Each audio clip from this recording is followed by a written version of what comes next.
Nakita ko ang anak kong si Maria na nakasupsop sa sahig ng aming maliit na tindahan. Hawak niya ang isang papel na nanginginig. Nakasulat doon ang halagang 750,000 piso. Iyon ang utang na kailangang bayaran sa loob ng isang linggo. Sa isang iglap, parang gumuho ang lahat ng pangarap na itinayo namin sa loob ng maraming taon. Gustong manugang kong si Junjun na magmakaawa sa mga patubuan. Pero ako, bilang ama, iba ang ginawa ko. Itinabi ko ang aking pinggan ng hapunan. Pinili kong gutumin ang aking katawan upang pakainin ang aking espiritu. Isang desisyon na tila walang lohika sa gitna ng krisis. 3 linggo ang lumipas. Tumawag ang aming abogado. Sa tono ng kanyang boses, parang nakakita siyang isang malaking himala. Tapos na ang gulo. Hindi lang namin nabawi ang 750,000 piso, kundi nakamit namin ang isang katarungang hindi kayang ibigay ng sinumang tao. Bago ko ituloy ang kwento kung paano naging susi ang pagkagutom ko sa aming tagumpay, maaari mo bang isulat sa comment section kung saang bayan o probinsya ka nanonood ngayon? Gusto kong malaman kung sino-sino ang aking mga kasama sa sandaling ito. Gusto ko ring ipaalala na ang kwentong ito ay ibinabahagi ko sa paraang mas madaling maunawaan. Ang madetalye ay maaring gawa upang maging malinaw ang aral, ngunit ang mensahe at ang kapangyarihang dala nito ay totoo at may malaking halaga para sa ating lahat. Mga kabayan, sa habang aking buhay, natutunan ko na ang tunay na bagyo ay hindi lamang iyong may malakas na hangin at ulan. May mga bagyong dumarating sa ating buhay na tahimik, ngunit mas mapanira. Isang gabi, habang ang lahat ay tila payapa, isang ganitong uri ng bagyo ang kumatok sa aming pintuan. Nakaupo ako nun sa aking paboritong silya sa tapat ng bintana. Ang simoy ng hangin ay malamig, at ang makulilik ay masayang nag-aawitan sa labas. Ngunit ang kapayapaang iyon ay biglang naputol nang dumating ang aking anak na si Maria kasama ang kanyang asawang si Junjun.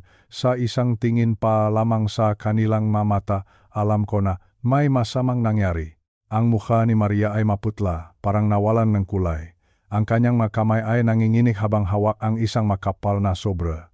Dahan-dahan silang naupo sa aming hapagkainan.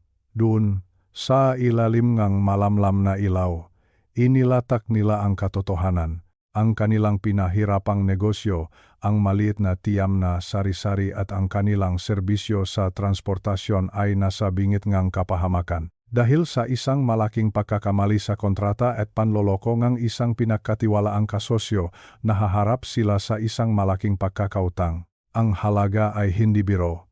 750,000 piso. Inulit ko, 750,000 piso. Para sa isang pamilyang tulad namin, ang halagang iyon ay parang isang bundok na hindi kayang akyatin. Iyon ang bunga ng maraming taon ng kanilang pagpupuyat. Iyon ang parang itinabi nila para sa pag-aral ng aking na apo. Iyon ang bawat butil ng pawis at pagod na kanilang ibinuhos sa init ng araw. Ngayon, sa isang iglap, tila bula itong maglalaho. Nararamdaman ko ang bigat sa dibdib ni Maria. Sinabi niya sa akin na hindi na siya makatulog sa gabi. Ang bawat katok sa kanilang pintuan ay nagdudulot sa kanyang matinding kaba. Ang kanyang isipan ay parang nababalot ng makapal na hamok ng takot, hamong kawalan ng pag-asa. Maging ang aking manugang na si Junjun, na kilala ko bilang isang matatak at masayahing tao, ay hindi na makatingin sa akin ng diretso. Nakayuko lamang siya, tila pasan ang buong mundo sa kanyang balikat. Sa aming bahay, ang masayang tawanan na dati ay naririnig tuwing hapunan ay napalitan ng nakabibinging katahimikan. Isang katahimikan na punong-puno ng pag-alala. Ang bawat subo ng pagkain ay tila may pait. Paano nga ba tayo makakakain ng maayos kung alam nating ang ating kinabukasan ay nanganganib? Paano tayo ngingiti kung ang ating mapinahirapan ay kukunin sa atin ng sapilitan? Tumingin ako sa aking asawang si Imelda. Nakita ko sa kanyang mamata ang panalangin na hindi pa nabibigkas. Alam naming dalawa na ang sitwasyong ito ay higit pa sa aming kakayahan. Ang 750,000 piso na iyon ay hindi lamang basta numero. Ito ay simbolo ng aming dignidad at seguridad. At sa gabing iyon, sa gitna ngang dilim, naramdaman namin ang tunay na kahulugan ngang pagiging biktima ngang isang bagyong walang ulan, isang bagyong gawa ngang tao, ngunit ang pinsala ay hanggang sa kaluluwa. Dito nagsimula ang aming paglalakbay. Isang paglalakbay mula sa takot patungo sa isang desisyong magpapabago sa lahat. Ngunit bago ang lahat, kailangan naming harapin ang katotohanan. Kami ay mahina. Kami ay walang magagawa sa sarili naming lakas. At sa kahinaang iyon, doon kami nagsimulang humanap ng ibang paraan. Isang paraan na hindi itinuturo sa paaralan, kundi natututunan lamang sa gitnang matinding pangangailangan. Ang bawat patak ng luha ni Maria sa gabing iyon ay naging mitsa ng isang mas malalim na paghahanap sa katotohanan, isang paghahanap na magdadala sa amin sa kapangyarihan ng pag-ayuno. Sa mga sandaling iyon, ang tanging alam ko lang ay ang lumaban gamit ang sarili kong lakas. Naniniwala ako na ang bawat problema ay may solusyon na kayang mabilingang pera o maayos ngang pakikipag-usap. Bilang isang ama at lolo, hindi ko matanggap na wala akong magagawa para sa aking pamilya. Kaya naman, sinimulan ko ang tinatawag nating kayot kalabaw, takbo rito, takbo run, tawag sa ganito, tawag sa ganun. Ang nasa isip ko lang noon ay ang halagang 750,000 piso, 750,000 piso. Paulit-ulit itong tumatatak sa aking isipan na parang isang martilyo. Ang unang hakbang na ginawa namin ay pumunta sa opisina ni Ate Ramos. Siya ay isang matagal na naming kakilala, isang matalinong abogado na maraming naipanalo na kaso. Bitbit namin ni Junjun ang lahat ng papel, ang maresibo, at ang makontrata na punong-punong nga pirma. Habang binabaktas namin ang maingay at matrapik na kalsadang Maynila, nararamdaman ko ang pawis sa aking mainit, napakainit na araw na iyon. Ngunit mas mainit ang pakiramdam sa loob ng aking dibdib. Pagdating sa opisina ni Ate Ramos, sinalubong niya kami ng isang malalim na buntong hininga. Nakita ko ang pag-iling ng kanyang ulo habang binabasa ang bawat pahina. Ang bawat segundo ng katahimikan sa loob kang silit na iyon ay tila isang oras para sa akin. Pagkatapos ang mahabang pagsusuri, tumingin siya sa amin ng diretso. Sinabi niya na ang kasong ito ay masalimuot, mahirap. Napakahirap daw na patunayan ang panloloko dahil sa mga butas sa kontrata na napirmahan ni Maria. Ang sabi ni Ate Ramos, maaring abutin ng 2 taon o higit pa ang laban sa korte. At kahit na magtagal kami, wala siyang katiyakan kung mababawi pa namin ang 750,000 piso na iyon. Nang marinig ko iyon, parang nawalan akong lakas. Ang aking mga tuhod ay nanghina. Ang aming huling pag-asa sa batas ay tila isang pinto na dahan-dahang isinasara sa aming mga mukha. Ngunit hindi ako sumuko. Sinubukan kong tawagan ang aking dating kaibigan sa negosyo, ang taong nakasama ko sa mahabang panahon. Inisip ko na baka may makakatulong sa amin, baka may makakapagpahiram ng pera. Pero doon ko natutunan ang isang masakit na katotohanan.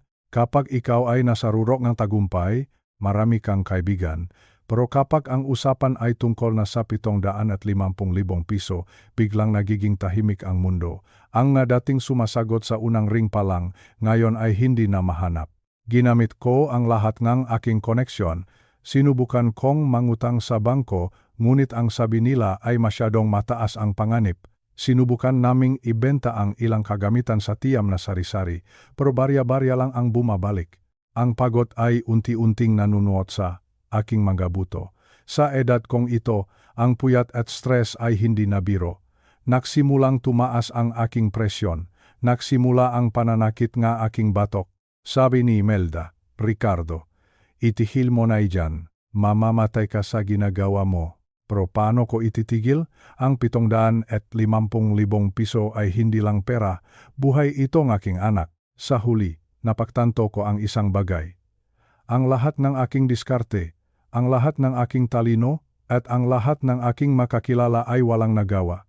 Ang lakas ng tao ay may hangganan. Ang talino ng tao ay may limitasyon. Tayo ay parang isang langgam na sumusubok na magbuhat ng isang malaking bato.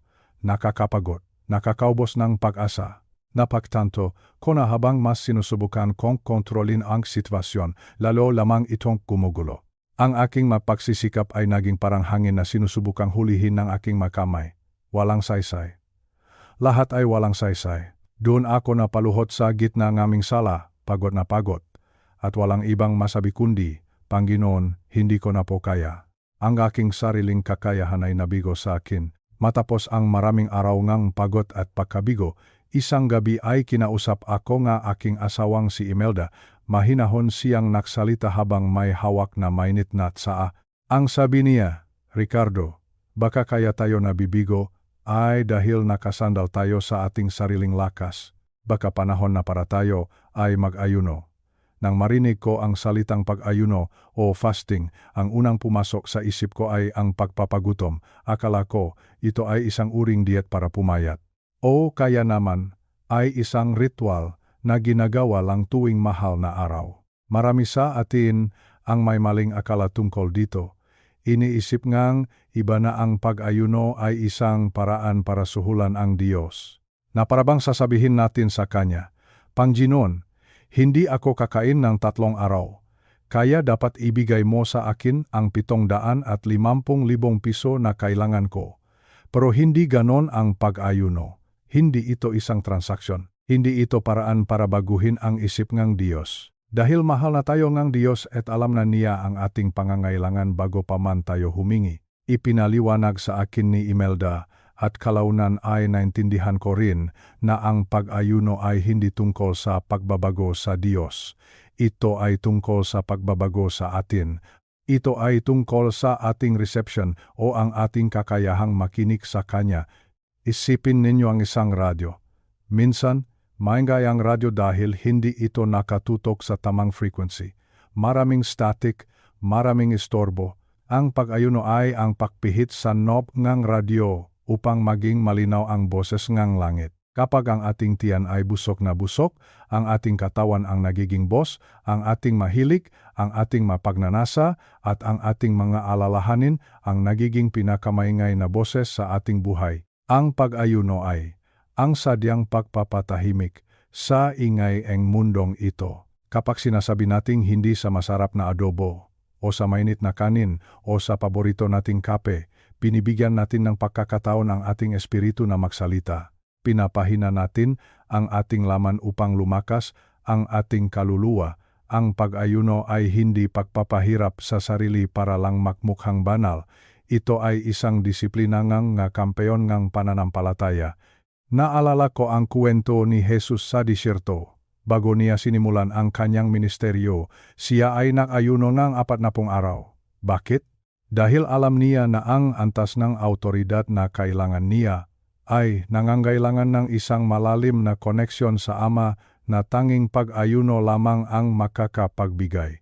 Kung ang anak ng Diyos ay kinailangang mag-ayuno, sino ba naman ako para isipin na kaya ko ang hamon ng buhay nang wala ito? Marami ring nag-iisip na ang pag-ayuno ay para lamang ipakita sa ibang tao na sila ay relihiyoso. Pero babalang ang Panginoon, huwag kayong maging parang naga-ipokrito na nagpapakita ng malungkot na mukha. Ang tunay na pag-ayuno ay lihim. Ito ay isang usapan sa pagitan mo at ng Diyos. Ito ay ang pagsasabi sa iyong sariling katawan na makinig ka. Hindi ikaw ang masusunod. Ang espiritu ko ang masusunod. Nang gabing iyon, habang nakaupo kami ni Imelda sa branda, naintindihan ko na ang 750,000 pisong problema ay masyadong malaki para sa aking utak, pero maliit lamang para sa isang taong ang espiritu ay nakatutok sa Diyos. Ang pag-ayuno ay hindi pagpapakitang gilas. Ito ay pagpapakumbaba. Ito ay ang pag-amin na kailangan natin ng higit pa sa tinapay upang mabuhay.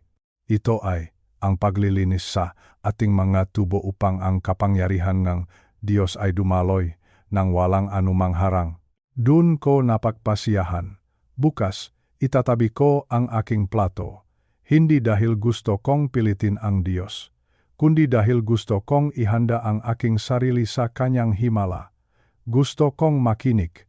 Gusto kong makakita ng solusyon kung saan dati ay puro problema lang ang nakikita ko. Ang pag-ayuno ay ang susi na magbubukas sa pambihirang kapangyarihan na matagal nang naghihintay para sa amin Hindi ito madali, lalo na sa aking edad, ngunit alam ko nang aking espiritu ay nagugutom na sa mga malalalim na bagay ng Diyos. Panahon na para pakainin ang aking kaluluwa. Noong unang araw ng aking pag-ayuno, natutunan ko ang isang mahalagang aral tungkol sa ating sariling katawan. Ang ating katawan, o ang ating laman, ay parang isang napakaingay at napakareklamong bisita sa loob ang ating sariling bahay. Isipin ninyo, mayroon kayong isang panauhin na hindi kailanman nakukuntento. Gusto niya ay laging pinagsisilbihan, gusto niya ay laging sinusunod ang kanyang bawat luho. At kapag hindi mo naibigay ang gusto niya sa tamang oras, sisigaw siya, magrereklamo siya, magdadabog siya. Sa unang umaga na hindi ako kumain, doon ko naramdaman ang baksik ng bisitang ito. Sanay ako na pagkagising pa lamang ay mayroon ng mainit na kape sa aking harapan. Gusto ko iyong matamis, iyong may gatas, at iyong mausok pa ang banggo. Pero noong umagang iyon, sinabi ko sa aking sarili, Ricardo, ngayon ay araw ng pag-ayuno, walang kape. Sa simula, akala ko ay madali lang, pero pagkalipas ng isang oras, ang aking tiyan ay nagsimula ng magsalita, parang may kumukulong galit sa loob ko. Ang aking isipan ay biglang napuno ng imaheng pagkain. Bigla kong naamoy ang adobong niluluto ng aming kapitbahay. Ang bango ng bawang na ginigisa. Ang asim ng suka at ang hang ng paminta. Parang tinatawag ako ng bawat amoy na dumadaan sa aking bintana. Ang aking katawan ay parang sumisiga. Bakit mo ako pinahihirapan? Bakit hindi ka kumakain? Kailangan mong enerhiya para harapin ang 750,000 piso na utang na iyan. Paano ka makakapag-isip kung gutom ka? Ito ang dahilan kung bakit mahirap ang pag-ayuno. Ang ating laman ay ayaw mawalan kontrol. Sa loob ng maraming taon, hinahayaan nating ang ating mga pisikal na hilig ang magpatakbo ng ating buhay. Kapag gusto nating kumain, kumakain tayo. Kapag gusto nating matulog, natutulog tayo.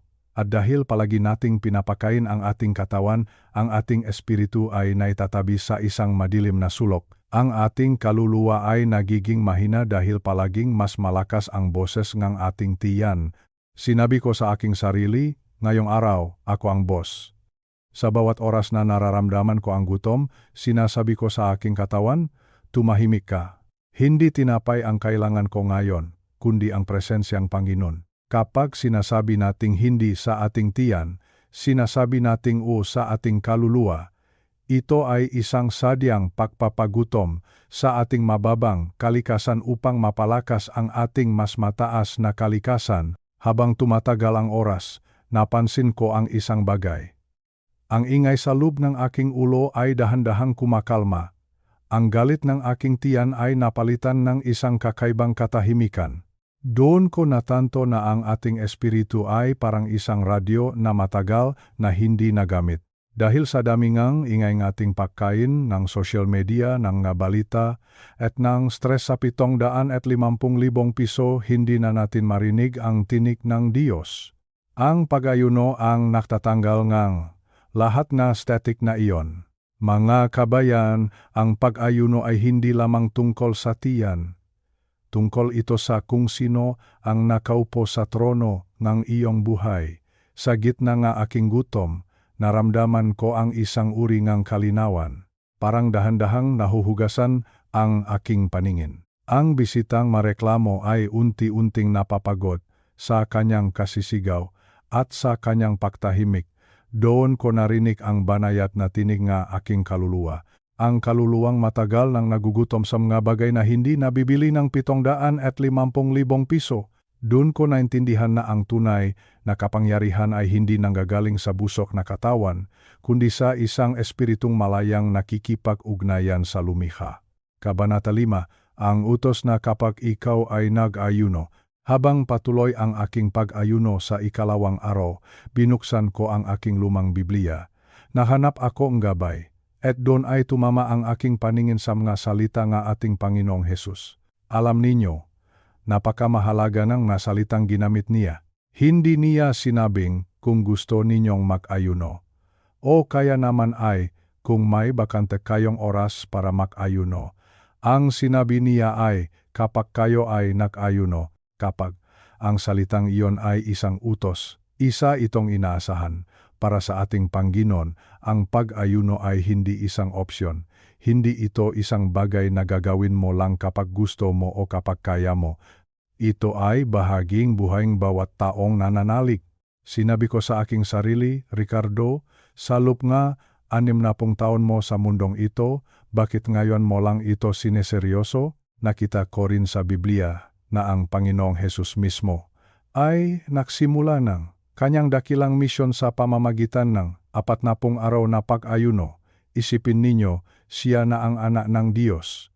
Siya na ang may lahat ng kapangyarihan sa langit at lupa. Ngunit kailangan niya pa ring mag-ayuno. Bakit? Dahil alam niya na ang antas ng autoridad na kailangan niya para talunin ang kaaway ay nangangailangan ng isang antas ng pagpapasakop na tanging pag-ayuno lamang ang makakapagbigay. Dito ko naisip ang aming problema sa 750,000 piso. Ang problema naming ito ay hindi lamang isang laban sa papel, hindi lang ito laban sa korte o sa opisina ni Ati Ramos. Ito ay isang espiritual na labanan. At sa bawat espiritual na labanan, kailangan natin ng alignment o tamang pagkakahanay sa kalooban ng Diyos. Ang pag-ayuno ang naglalagay sa atin sa tamang posisyon. Ito ang nabibigay sa atin ng bigat sa ating mga panalangin. Minsan, ang ating madalangin ay parang isang bulong na hindi makaalis sa kisame ng ating bahay. Pero kapag sinamahan natin itong pag-ayuno, ang bulong na iyon ay nagiging isang malakas na dagundong, nagiging isang roar. Nagbibigay itong kapangyarihan na hindi natin kayang makuha sa pagbabasa lamang o sa pakikinig sa sermon. Ito ay isang sakripisyo na kinikilalang langit. Napagtanto ko rin na ang pag-ayuno ay isang shortcut tungo sa espiritual na kapanahunan. Sa kwento ni Nehemiah, nakita ko na ang ilang araw na pag-ayuno at panalangin ay nakagawa ng higit pa para sa muling pagtatayo ng pader ng Jerusalem kaysa sa maraming taon ng pagpaplano. Ang Diyos ay kayang gawin sa loob ng isang minuto ngang buhay na nag-ayuno ang hindi kayang gawin ng tao sa loob ng isang buong buhay ng sariling pagsisikap. Kaya naman, kahit na nararamdaman ko ang panghihina ng aking matuhod, mas lalo akong naging determinado. Sinasabi ng aking isipan, matanda ka na, Ricardo, baka mahilo ka, baka makasakit ka. Pero sinasabi nga aking puso, kapag ako ay mahina, doon ako nagiging malakas. Ang utos na mag-ayuno ay hindi para pahirapan tayo, kundi para bigyan tayo ng sandata. Isang sandata na mas matalas kaysa sa anumang pirma sa kontrata. Isang sandata na mas malakas kaysa sa 750,000 piso. Sa mga sandaling iyon, naramdaman ko na hindi na ako nag-iisa sa aking laban. Kasama ko ang Panginoon na nag-ayuno rin. Kasama ko ang champions ng pananampalataya na gumamit din ng susi na ito. Ang pag-ayuno ay ang paraan ng Diyos para sabihin sa atin, ibigay mo sa akin ang kontrol at ipakikita ko sa iyo ang aking kaluwalhatian. Hindi na ako natatakot sa bukas. Dahil sa pagsunod ko sa utos na ito, alam ko na ang pintong langit ay dahan-dahan nang bumubukas para sa aming pamilya. Ang 750,000 piso ay hindi na naging isang bundok, kundi naging isang pagkakataon para makita ko ang kapangyarihan ng Diyos na kumikilos. Sa ikatlong araw aking pag-ayuno, mayroon akong napansin na isang kakaibang pagbabago. Noong nga unang araw, ang aking isipan ay parang isang maingay na palengke. Punong-punong kaba, punong-punong nga tanong na walang sagot. Paano na ang 750,000 piso? Ano ang mangyayari sa pamilya ni Maria? Ang ingay na ito ay parang isang makapal na hamok o mental fog na bumabalot sa aking buong pagkatao. Hindi ako makapag-isip ng diretso. Ngunit sa gitna ng aking gutom, unti-unting naglaho ang hamok na iyon. Ang pag-ayuno ay parang isang spiritual detox. Isipin ninyo ang isang tubongang tubig na matagal ng barado dahil sa mga dumi at kalawang. Kapag hindi mo ito nilinis, ang daloy ng tubig ay mahina at marumi. Ang ating isipan ay ganon din. Ang palagiang pagkonsumo natin, hindi lang ang pagkain, kundi pati na rin ang mga negatibong balita, stress, at walang katapusang pag-aalala ang nagpapadumi sa ating mga tubo. Sa katahimikan ng aking pag-ayuno, naramdaman ko ang paglilinis na ito. Ang natubo ngang aking isipan ay dahan-dahang lumilinaw, at sa kalinawang iyon, nagsimula akong makarinig ng mas malalim na tinig. Hindi ito isang malakas na sigaw, kundi isang banayat at maliit na tinig ng Espiritu Santo. Isang hapon, habang ako ay nananalangin sa aming maliit na altar, bigla akong nakaramdam ng isang malakas na udyok. Isang udyok na tingnan ang isang lumang kabinet sa aming bodega. Ang kabinet na iyon ay puno nga malumang dokumento, malumang resibo ng kuryente, at kung ano-ano pang mga gamit na hindi na namin pinapansin. Sa loob ng maraming buwan, ilang beses na naming hinaluhok ang bahay para hanapin ang isang mahalagang katibayan para sa kaso ni Maria.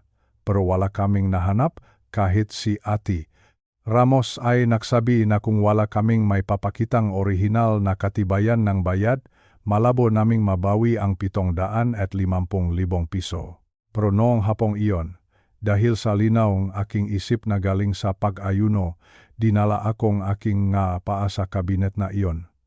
Dahan-dahan ko itong binuksan, amoy alikabok, amoy luma, hinalungkat ko ang bawat sulok. Adon, sa ilalim ng isang lumang libro nga kanta sa simbahan, nakita ko ang isang piraso ng papel, isang dilaw at lumang resibo. Nang mabasa ko ang nakasulat, tumigil ang tibok nga aking puso. Iyon na nga. Iyon ang orihinal na resibo na nagpapatunay na ang 750,000 piso ay naibayad na sa tamang tao bago pa man mangyari ang panloloko. Isang pirasong papel na magliligtas sa aming pamilya. Napaluha ako sa gitnang bodega. Hindi ito samba, hindi ito suwerte. Ito ay bunga ng clarity o kalinawan na ibinibigay ng pag-ayuno. Kapag tayo ay abala sa pagkain at sa mahilig ng mundo, ang ating intuition o pakiramdam ay nagiging mapuro. Pero kapag nag-ayuno tayo, nagiging sensitibo tayo sa boses ng Diyos. Nakikita natin ang mga solusyon sa mga lugar na dati ay puro problema lang ang ating nakikita. Ang pag-ayuno ang nagbigay sa akin nege direksyon. Ipinakita nito sa akin na ang sagot ay nandun lang pala sa loob ng bodega, naghihintay lang na malinis ang aking paningin upang ito ay mahanap. Tunay nang ang pag-ayuno ay naglilinis ng makatubo ng ating kaluluwa. Matapos naming mahanap ang mahalagang resibo, naramdaman ko na mayroon pang isang bagay na kailangang mangyari.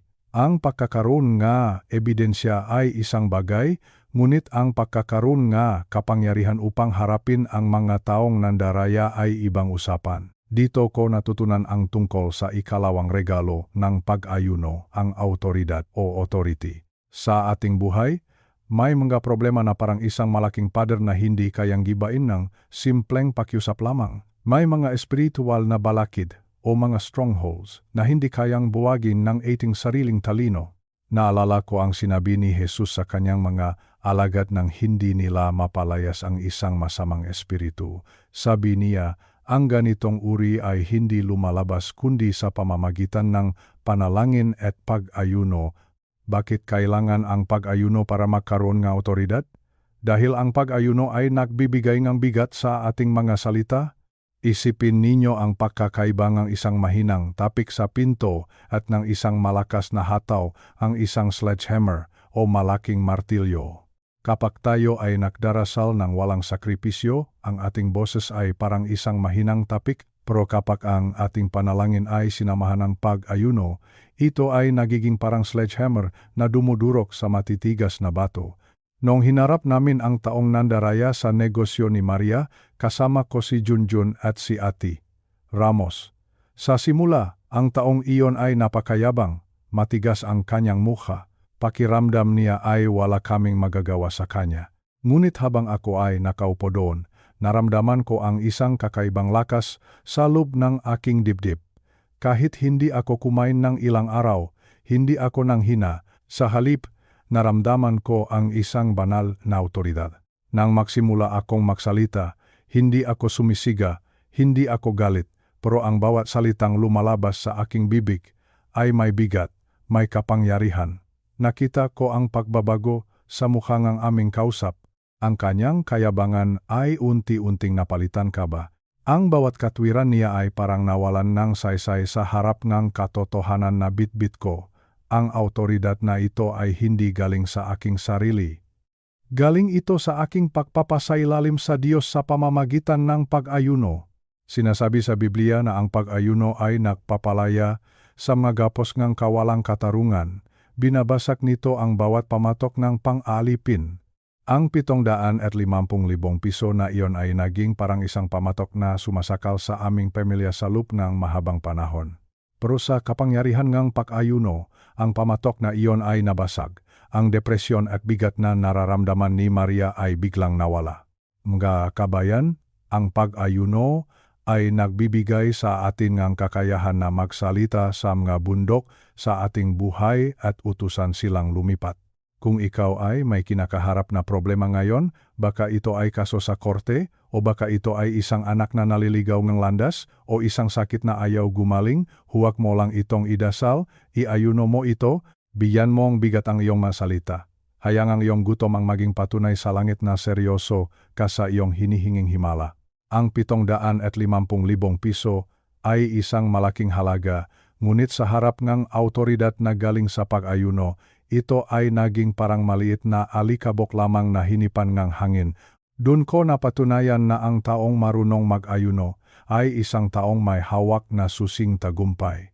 Hindi na tayo biktima ng pagkakataon, tayo ay nagiging miyanja kampeon na may banal na autoridad mula sa itaas. Mga kabayan, isa sa pinakamagandang regalo ng pag-aayuno ay ang tinatawag nating acceleration o ang pagbilis ng mapangyayari sa ating buhay. Sa mundong ito, sanay tayo na ang lahat ay may proseso. Ang lahat ay may hinihintay na panahon.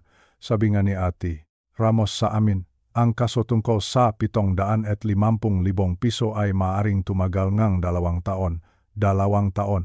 Isipin ninyo ang bigat ng 2 taon na paghihintay, 2 taon ng puyat, 2 taon ka ba? 2 taon na hindi mo alam kung mababawi mo pa ang iyong pinahirapan. Pero alam niyo ba, ang Diyos ay hindi limitado sa ating orasan. Siya ang may-aring panahon. Sa aking pagbabasa ng Biblia habang nag-ayuno, nahanap ko ang kwento ni Nehemia. Si Nehemia ay isang lingkod na labis na nalungkot dahil ang kutang kanyang bayan sa Jerusalem ay wasak at sunog. Sa tingin ng tao, ang muling pagtatayo nga pader na iyon ay aabutin ng maraming taon ng pagpaplano at pagtatrabaho. Napakahirap na gawain, ngunit ano ang ginawa ni Nehemia? Bago siya humawa ng anumang kasangkapan, siya ay nag-ayuno at nanalangin. At dahil sa kanyang sakripisyo, ang Diyos ay kumilos ng mabilis. Ang pagtatayo na dapat ay inabot na mahabang panahon ay natapos lamang sa loob ng 52 araw. 52 araw lamang. Iyan ang tinatawag na acceleration. Ang pag-ayuno ay parang isang shortcut tungo sa kalooban ng Diyos. Pinapaikli nito ang panahon ng ating paghihintay. Ganito rin ang naranasan namin sa aming problema. Matapos ang aming ilang araw na pag-ayuno at pananalangin, isang bagay na hindi namin inaasahan ang nangyari. Ang aming abogado ay tumawag. Ang tonong kanyang boses ay kakaiba. Sabi niya, Ricardo, hindi ko alam kung paano ito nangyari, pero ang kabilang panig ay biglang gustong makipag-ayos. Ayaw na nilang dumaan sa mahabang labanan sa korte. Gusto na nilang ibalik ang pera sa loob lamang ng ilang linggo. Ilang linggo lang. Ang akala naming 2 taon na paghihirap ay natapos sa loob lamang ng ilang linggo. Doon ko napatunayan na ang Diyos ay kayang gumawa ng higit pa sa loob ng 1 minuto ng isang buhay na nag-ayuno kaysa sa magagawa natin sa loob ng buong buhay na puno ng sariling diskarte. Ang 750,000 piso na dati ay tila pangarap na lang na mabawi, ngayon ay nasa harapan na namin. Ang pag-ayuno ay nagpapakita na kapag ibinigay natin ang ating oras sa Diyos, binabalik niya ito sa atin ng may kasamang himala. Hindi na natin kailangang maghintay ng napakatagal para sa isang tagumpay kung ang langit na mismo ang kumikilos para sa atin. Ang acceleration ay hindi lang tungkol sa bilis, kundi tungkol sa pagpapakita na ang kapangyarihan ng Diyos ay mas matayog kaysa sa anumang batas o sistema ng tao. Kaya kung ikaw ay pagod na sa kakahintay, baka ito na ang panahon para iayuno mo ang iyong pangarap. Hayaan mong ang Diyos ang magpabilis ng iyong tagumpay. Sa puntong ito, gusto kong maging tapat sa inyo.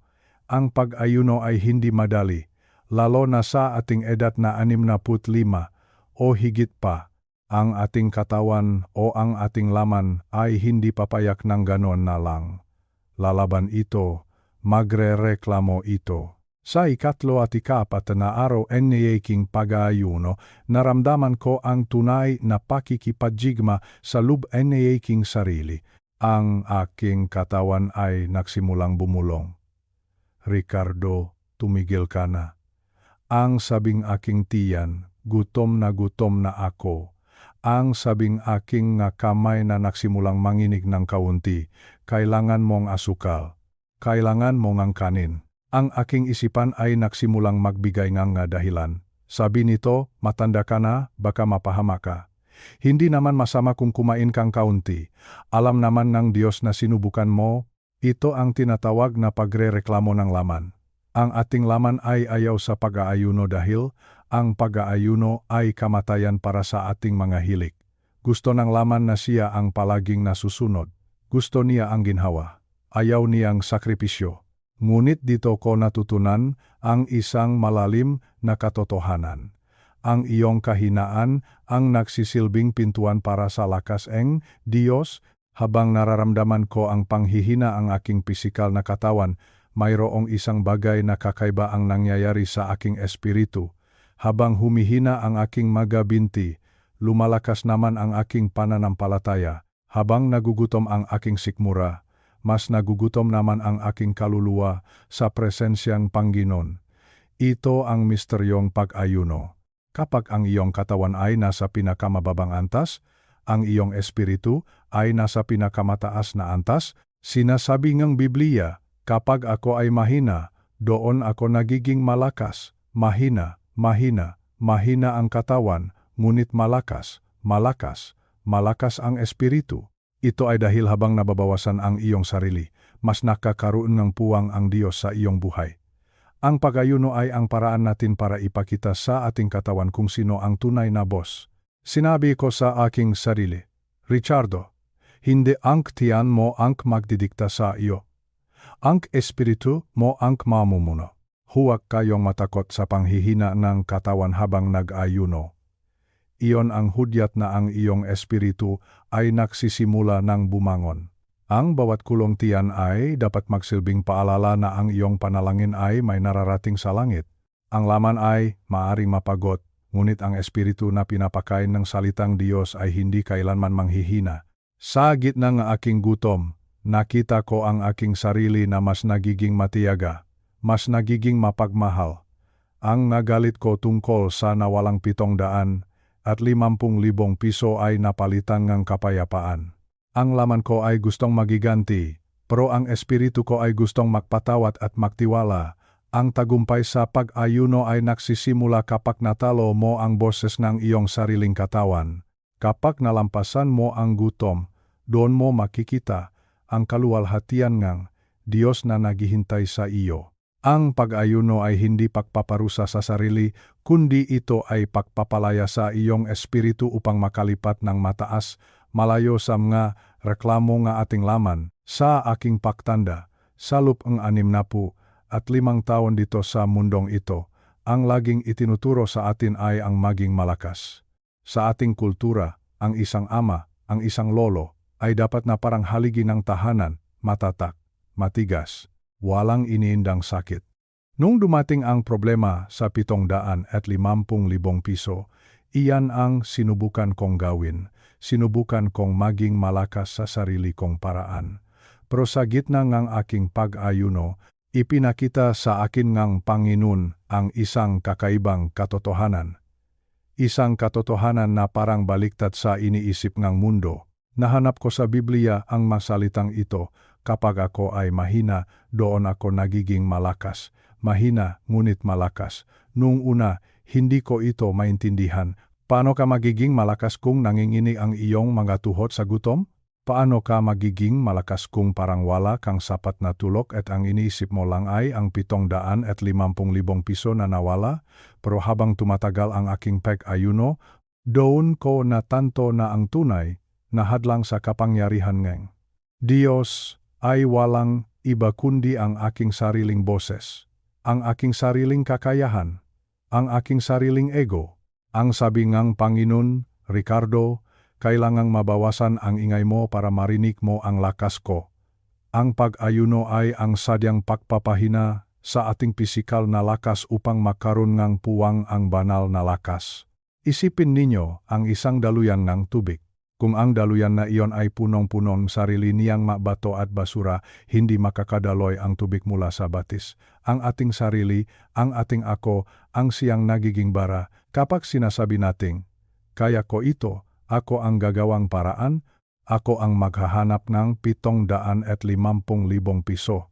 Sinasara natin ang gripo ngangit. Pero kapag sinabi nating, Panginoon, mahina po ako, hindi ko na po kaya, doon nagbubukas ang daluyan. Sa gitna ng aking panghihina sa 5 araw ng pag-ayuno, naramdaman ko ang isang uri ng kapangyarihan na hindi nanggagaling sa aking kalamnan. Ito ay isang kapangyarihan na nanggagaling sa itaas. Ito ang kapangyarihan na nagbigay sa akin ng kapayapaan kahit wala pang kasiguraduhan ang aming kaso. Ito ang kapangyarihan na nagpatibay sa aking loob na harapin si Maria at sabihin, huwag kang mag-alala, anak, ang Diyos ang lalaban para sa atin. Ang paradox o ang nakakalitong katotohanan na ito ay ang susi sa lahat ng himala. Kung gusto mong makita ang higit sa natural, kailangan mong isuko ang iyong natural na lakas. Kailangan mong tanggapin na ikaw ay alabok lamang, at ang Diyos ang lahat sa lahat. Ang 750,000 piso na iyon ay naging parang maliit na bagay na lamang dahil ang nakatutok sa amin ay hindi na ang aking maliit na kakayahan, kundi ang dambuhalang lakas ng lumikha. Kapag wala nang natitira sa iyong sarili, doon nakuumpisa ang lahat ng posible sa Diyos. Doon ko naintindihan na ang aking pagkapagod ay ang simula ng kanyang pagkilos. Maraming tao ang nagtatanong sa akin, Ricardo, nag-ayuno ka ba para bayaran ka ang Diyos ng 750,000 piso? Para bang ang pag-ayuno ay isang uri ng trabaho na may sweldo sa huli? Pero ang natutunan ko sa aking karanasan ay napakalayo sa ganitong kaisipan. Ang pag-ayuno ay hindi para maging karapat dapat tayong tumanggap ng biyaya. Hindi natin kayang bilhin ang pabor ng Diyos sa pamamagitan ng hindi pagkain. Ang biyaya ay libre. Ang biyaya ay laging naroon. Ang problema ay hindi ang kawalan ng biyaya mula sa Diyos. Ang problema ay ang ating nga kamay at puso ay masyadong puno. Masyadong puno ng kung ano-anong basura. Isipin ninyo ang isang baso na punong-punong maruming tubig. Kahit buksan mo ang gripo ang napakalakas, hindi mo malalagyan ng malinis na tubig ang basong iyon hanggat hindi mo itinatapon ang dumi sa loop. Ang pag-ayuno ay ang proseso ng pagtatapon. Ang pagtatapon ng dumi, ang pagtatapon basura ating kaluluwa. Ano ba ang mga basurang ito? Iyon ay ang ating sobrang pag-aalala. Iyon ay ang ating galit sa mga taong nandaraya sa atin. Iyon ay ang ating pagtitiwala sa pera kaysa sa Diyos. Nung nagsimula ang gulo sa 750,000 piso, ang puso ko ay punong basura. Punong takot, punong paghihiganti, punong kawalan ng pananampalataya. Habang ako ay nag-ayuno, unti-unting inilalabas ng Panginoon ang mga basurang ito. Sinabi niya sa akin, Ricardo, ilabas mo ang galit mo kay Junjun. Ilabas mo ang takot mo para sa kinabukasan ng apo mo. Ilabas mo ang tiwala mo sa 750,000 piso. Habang tinatapon ko ang ito, doon lang nakaroon ng espasyo. Doon lang nakaroon ng puwang para sa kanyang kapayapaan. Doon lang nakaroon ng lugar para sa kanyang karunungan. Ang pag-ayuno ay ang pag-empty o pagreredunda sa ating sarili. Hindi natin kailangang ipakita sa Diyos kung gaano tayo kabanal. Kailangan nating ipakita sa Kanya kung gaano tayo kadesperado na malinis. ang biyayang kailangan namin, ang solusyon sa 750,000 piso, ay matagal nang nakahanda sa langit. Naghihintay lang ang Diyos na maging malinis ang aming sisidlan para ibuhos ito. Mga kabayan, ang pag-ayuno ay parang paglilinis ng bahay bago ang isang malaking handaan, itinatapon mo ang magamit na wala namang silbi para maging mayos ang pagtanggap mo sa bisita. Sa aking pag-ayuno, nilinis ko ang aking espiritual na bahay. At nang maging malinis na ang lahat, nang mawala na ang lahat ng ingay at basura, doon ko nakita ang biyaya na dati ay hindi ko maaninag. Ang 750,000 piso ay bumalik, hindi dahil sa gutom ako, kundi dahil handa na akong tanggapin ito ng may tamang puso.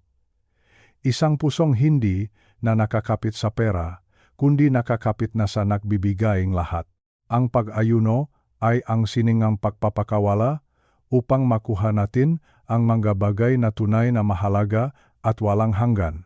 Sa pagpapatuloy ng aking karanasan, natutunan ko ang isa sa pinakamahalagang aral sa buhay ng isang tao, ito ay ang disiplina sa sarili.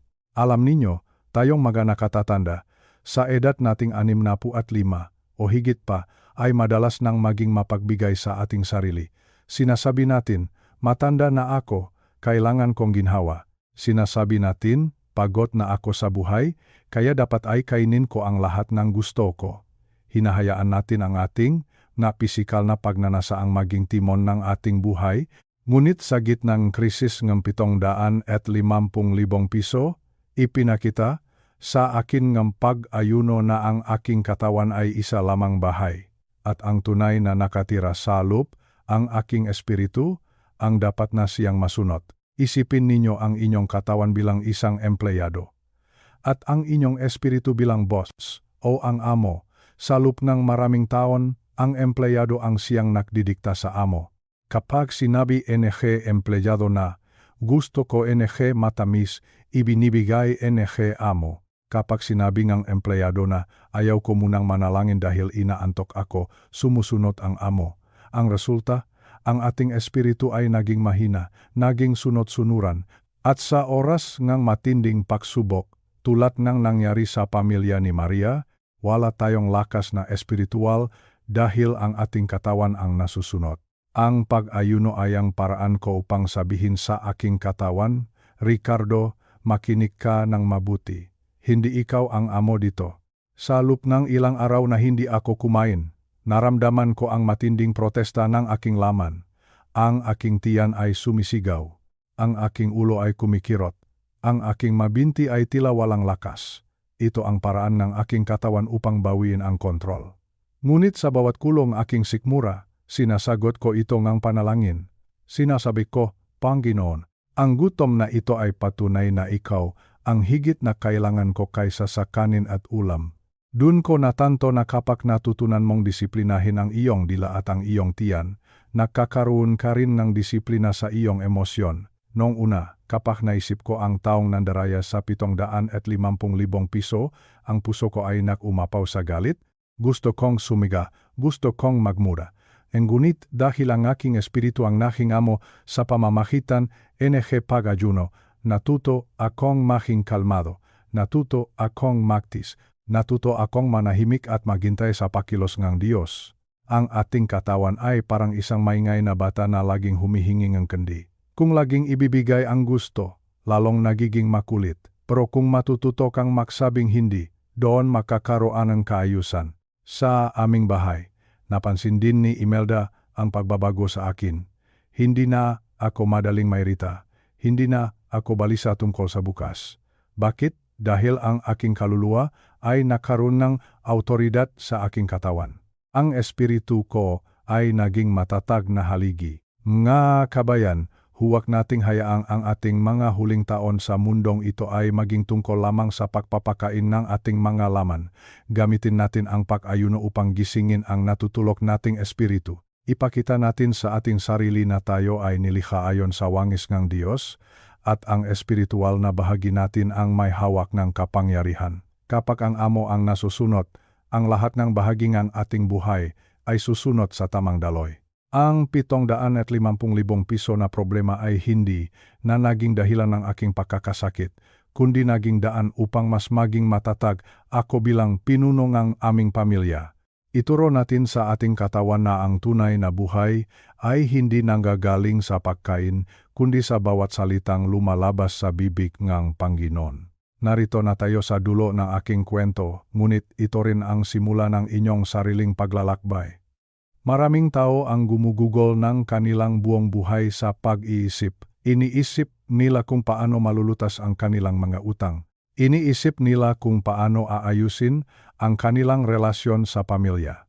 Noong dumating ang hamon sa 750,000 piso, ganon din ako. Gabi-gabi ay hindi ako makatulog dahil sa kakaisip. Sabi ko sa sarili ko, Ricardo, isipin mong mabuti, nasaan ang ebidensya? Sino ang tatawagan mo? Paano mo ito lulusutan? Pero ang katotohanan ay ito, hindi mo kayang isipin ang daan patungo sa isang himala. Ang himala ay hindi nanggagaling sa lohikang tao. Ang pag-ayuno ang naging susi na nagbukas sa pintuan ng hindi pangkaraniwan. Itigil mo ang pagtatangkang lutasin ang lahat sa pamamagitan ng iyong isipan at simulan mong lutasin ito sa pamamagitan ng pag-ayuno. Ang pag-ayuno ay ang seryosong pagkilos na nagsasabing, Panginoon, tapos na ako sa sarili kong paraan, ngayon ay panahon na para sa iyong paraan. Ang 750,000 piso na iyon ay nabawi namin, hindi dahil sa galing ni Ati Ramos, at hindi dahil sa swert. Nabawi namin iyon dahil ang langit ay kumilos, nang kami ay nakpakumbaba. Nang itabi namin ang aming mga plato at hinanap ang mukhang Diyos, doon bumukas ang mga pagkakataon na hindi namin inasahan. Ang taong nandaraya ay biglang lumambot ang puso. Ang ebidensya na matagal nang nawawala ay biglang lumitaw. Iyan ang ginagawa ng susingang pag-ayuno. Binubuksan nito ang mga pintong matagal nang nakakandado.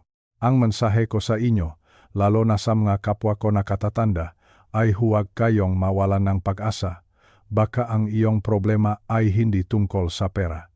Baka ito ay tungkol sa iyong kalusugan. Baka ito ay tungkol sa isang anak na malayo ang loob sa iyo.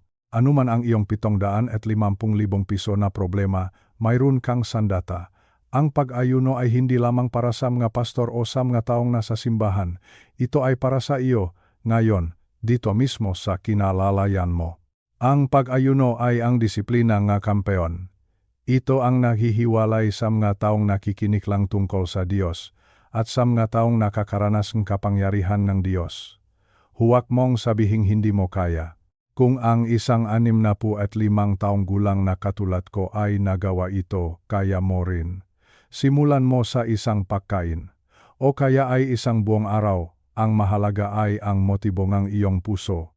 Ang mahalaga ay ang iyong panyanay, na makita ang extraordinary o ang pambihirang pagkilos ng langit sa iyong buhay. Ito na ang huling paalala ko sa inyo, huwag mo nang hintayin na lumala pa ang iyong sitwasyon. Huwag mo nang hintayin na maubos ang lahat ng iyong lakas sa pag-isip. Kunin mo ang susi. Ang susi ng pag-ayuno, itabi ang plato, patahimikin ang ingay ng mundo, at hanapin ang mukha ng nag-isang may hawak ng lahat ng sagot. Ang iyong espiritu ay nagugutom sa malalalim na bagayng Diyos. Bigyan mo itong pagkakataon na mabusok sa kanyang presensya. Salamat sa pakikinig sa aming kwento. Kung ang karanasang ito ay nagbigay sa iyong liwanag at lakas, mangyaring pindutin ang subscribe at ibahagi ang videong ito sa isang tao na nangangailangan ng himala sa araw na ito. Maging ang iyong buhay ay maging isang buhay na puno ng tagumpay sa pamamagitan ng kapangyarihan ng pag-ayuno. Hanggang sa muli nating pagkikita, nawa ay pagpalain kayo ang Panginoon ng sagana. Ang himala ay abot kamay mo na, gamitin mo lang ang tamang susi. Pagpalain tayong lahat. Mga kabayan, narito na po tayo sa pagtatapos ng ating paglalakbay sa araw na ito. Maraming salamat sa inyong pananatili at sa pagbubukas ng inyong mga puso sa aking kwento. Ang karanasan naming ito sa 750,000 piso ay isa lamang patutu na ang ating Diyos ay buhay. Siya ay nakikinig. At siya ay kumikilos sa mga paraang hindi natin inaasahan. Nais kong tandaan ninyo ito, ang pag-ayuno ay hindi isang parusa. Ito ay isang paanyaya. isang paanyaya mula sa langit upang maranasan mo ang tunay na kalayaan, kalayaan mula sa takot, kalayaan mula sa bigat na maalalahanin sa buhay, at kalayaan mula sa kontrol ng ating sariling katawan. Sa inyong makapwa ko lolo at lola, huwag ninyong isipin na dahil tayo ay matanda na, ay wala na tayong magagawa. Sa katunayan, sa ating edad, mas mayroon tayong karunungan at panahon upang maging matagapamagitan para sa ating mga pamilya. Ang iyong pag-ayuno, kahit sa maliit na paraan, ay maaring maging mitsangang malaking pagbabago para sa iyong nga anak at apo. Ikaw ang haligingang pananampalataya sa inyong tahanan. Ang 750,000 piso na utang ni Maria ay nabayaran, ang gulo sa negosyo ay naayos. Pero ang pinakamalaking himala ay ang kapayapaang naiwan sa aming puso. Ang kapayapaang ito ay abot kamay mo rin ngayon, huwag ka nang mag-atubili. Kung ikaw ay may dinadalang mabigat na problema, itabi mo ang iyong pinggan, iayuno mo ang iyong biktima, at maniwala ka na ang Diyos na gumawa ng paraan para sa amin ay gagawa rin ng paraan para sa iyo. Sana ay nakatulong ang videong ito upang bigyan kang lakas ng loob na subukan ang kapangyarihan ng pag-ayuno. Kung sa tingin mo ay may kakilala kang nangangailangan ng ganitong mensahe, pakisuyo na ibahagi mo ito sa kanila. Huwag din nating kalimutang mag-subscribe upang patuloy tayong makasama sa pagtuklas ng ma-espiritual na katotohanan. Isulat mo rin sa comment section ang iyong napanalangin. Gusto naming ipagdasal ang iyong tagumpay. Gusto naming maging bahagi ng iyong himala. Hanggang sa muli nating pakikita sa susunod na video, patuloy tayong magtiwala, patuloy tayong manalangin, at patuloy tayong magayuno. Pagpalain nawa ang Panginoon ang inyong nga tahanan, pagpalain nawa niya ang inyong nga pamilya, at nawa ay makita ninyo ang pambihirang kaluwalhatian ng Diyos sa bawat araw ng inyong buhay. Maraming salamat po, mga kabayan. Mahal ko kayong lahat. Paalam sa ngayon.